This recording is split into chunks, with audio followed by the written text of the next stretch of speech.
గారెడి తప్ప వచ్చింది ఏం లేదు, ఒరిగింది ఏం లేదు.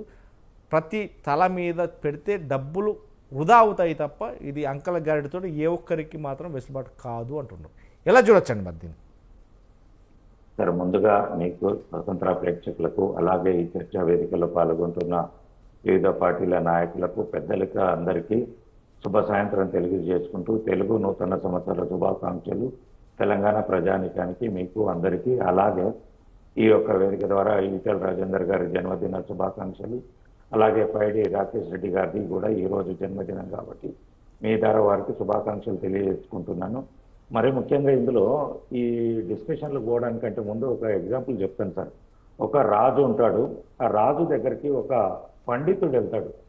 వెళ్ళేసి రాజును విపరీతంగా పొగుడతాడు.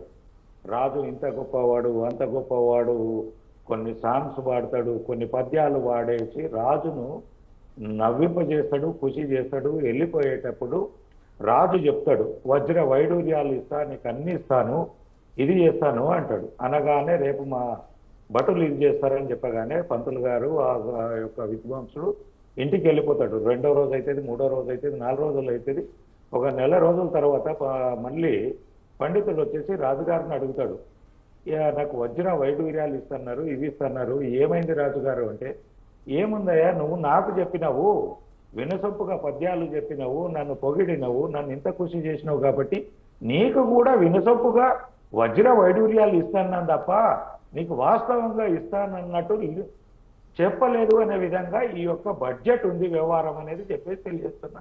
ఇక మరీ ముఖ్యంగా ఇందాక అంకెలన్నీ మీరు చెప్పారు, పెద్దలు కూడా డిస్కస్ చేశారు. వివిధ రంగాలలో మనం ముఖ్యంగా మాట్లాడాల్సిన అంశాలు చాలా ఉన్నాయి. రైతాంగం విషయంలో ఎప్పటికప్పుడు ఏమి కేటాయిస్తున్నారు, ఎన్ని ఫిగర్లు పెడుతున్నారు.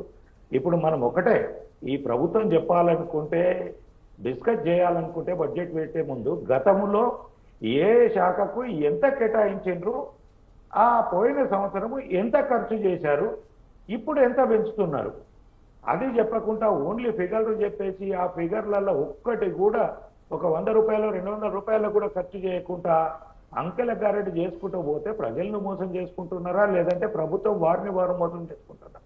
కాంగ్రెస్ ప్రభుత్వం ఆలోచన చేయాలి. ఇందులో ముఖ్యాంశాలు, ఇప్పుడు వచ్చిన కాంగ్రెస్ ప్రభుత్వం 2 సంవత్సరాల 3-4 నెలల నుంచి ఒక కొత్త రేషన్ కార్డు లేదు, కొత్త పెన్షను లేదు. మక్కలు కొనుగోలు చేస్తే కూడా 4-5 నెలల తర్వాత కూడా రైతాంగానికి బిల్లులు ఇవ్వట్లేదు. ఏ ఒక్క రంగాన్ని కూడా ఉత్సాహపరుస్తున్నట్టు లేదు. అలాగే ఈ బడ్జెట్లో కొన్ని ప్రాజెక్టులు ఉన్నాయి, పెండింగ్ ప్రాజెక్టులు. ఎందుకు అంటే విద్యా వైద్యం గురించి పెద్దలు ఇద్దరు మాట్లాడారు కాబట్టి నేను ఆ అంశాన్ని కోలేదు, దాంట్లో ఎన్ని లోటుపాట్లు ఉన్నారో కాబట్టి వాళ్ళందరూ మాట్లాడారు.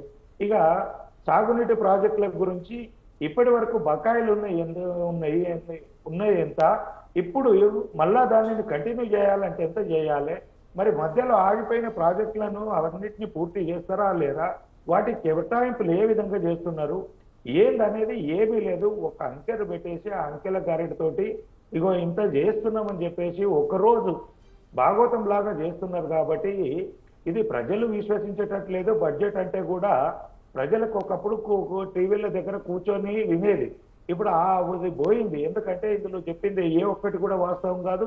ఇది ఏ ఒక్కటి కూడా ప్రజలకు చేరే విధంగా ఈ ప్రభుత్వాలు నడుచుకోవట్లేదు అనేది ప్రజలు గ్రహించింది. కాబట్టి ఎంతో కొంత వాస్తవం దగ్గరగా బడ్జెట్ను పెడితే ప్రజలకు అలాగే ప్రభుత్వానికి కూడా కొద్దిగా జవాబుదారంగా ఉంటుంది.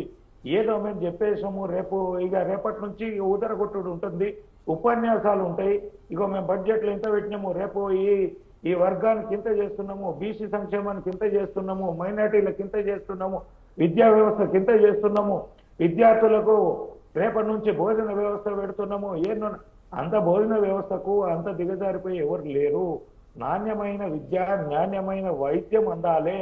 అక్కడ ఎవరైతే విద్యార్థులు స్కూల్కి వెళ్ళినా కాలేజీకి వెళ్ళినా మౌలిక వసతులు అనేది చాలా ఇంపార్టెంట్. ఇప్పటికీ నేను కూడా చూస్తున్నాను కొన్ని గ్రామాలలో, డిస్ట్రిక్ట్లలో నుంచి, ఇప్పుడు నా కామారెడ్డి జిల్లా నుంచి చుట్టుముట్టు దగ్గర 4 కాన్స్టిట్యున్సీల పిల్లలు డిగ్రీ కాలేజీకి వస్తారు. పొద్దున్న అమ్మాయి వచ్చిందంటే సాయంత్రం ఇంటికి వెళ్ళే వరకు బాత్రూమ్ పోదామంటే కూడా ఒక బాత్రూమ్ లేదు. ఆ డిగ్రీ కాలేజీలో ఒక డోరు లేదు, ఒక క్లీనింగ్ చేసేవాళ్ళు, బాత్రూములు క్లీనింగ్ చేసేవాళ్ళు కూడా లేదు, పరిశుభ్రత లేదు. పొద్దున్న కాళ్ళ ఇంట్లో నుంచి వచ్చిందంటే మళ్ళీ ఇంటి దాకా పోయేంత వరకు కూడా బాత్రూమ్ పోయే పరిస్థితి లేదు.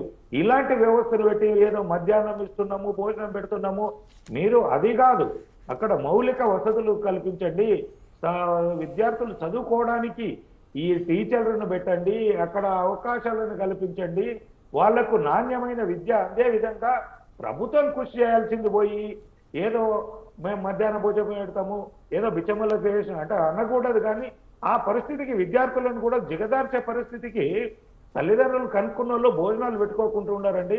కూలో నాలో అప్పో సప్పో చేసి అడుక్కొచ్చన్నా పెడతారు. కానీ ఆ పరిస్థితికి విద్యార్థులకును ఏ ఏ రకంగా చూస్తున్నారు. భవిష్యత్తులో వాళ్ళు గొప్పగా ఆలోచించాల్సిన దగ్గర ఏదో ఉచిత భోజనం తినేసి ఉచితంగా చదువుకొని అలా భవిష్యత్తు ఏ విధంగా వాళ్ళ మెంటాలిటీని ప్రభుత్వం దిగజార్చే విధంగా చేస్తుందో ప్రజలు ప్రభుత్వము ప్రజా యొక్క డిజైన్ చేసే వాళ్ళు కానీ అధికారులు కూడా ఆలోచన చేయాలి. ప్రజలను విద్యావంతులుగా చేసి వాళ్ళ మైండ్ సెట్ గొప్పగా ఉండి స్వయం ఉపాధి కల్పించుకునే విధంగా స్వయంగా వాళ్ళు ఉద్యోగము చేసో లేదంటే వ్యాపారం చేసో వాళ్ళు స్వతహాగా సంపాదించుకొని తినే విధంగా వాళ్ళకు అవకాశం కల్పించాలి. కానీ ఇంకా మేము ఉచిత మధ్యాహ్న భోజనం పెడతాము, దానికి ఇన్ని కలిపిను, రేపటి నుంచి సన్న బియ్యం ఇస్తున్నామని ఒక మినిస్టరు, ఇంకోటి ఇస్తున్నామని ఇంకోరు. ఇప్పుడు మనం ఉన్న గురుకుల పాఠశాలలోనే ఈ 2 సంవత్సరాలలో దగ్గర మనకు అఫీషియల్ గానే ఈ 79 మంది చనిపోయారు. అన్అఫీషియల్ గా ఎంతమంది చనిపోయారు అనేది లెక్కలేదు. ప్రతి నెలకోసారి 15 రోజులకోసారి మనం చూస్తున్నామనే గురుకుల పాఠశాలల్లో ఈ పాఠశాలల్లో విషారం తిన్నారు, నాణ్యత లేని ఫుడ్ తిని హాస్పిటల్ల పాలైనారు, విరోచనాలైన అంటున్నారు. ఇవన్నిటినీ సక్రమంగా చేయకుండా మళ్ళా ఏదో విద్యార్థులకు ఉచితం ఇస్తాము అనేది కాదు.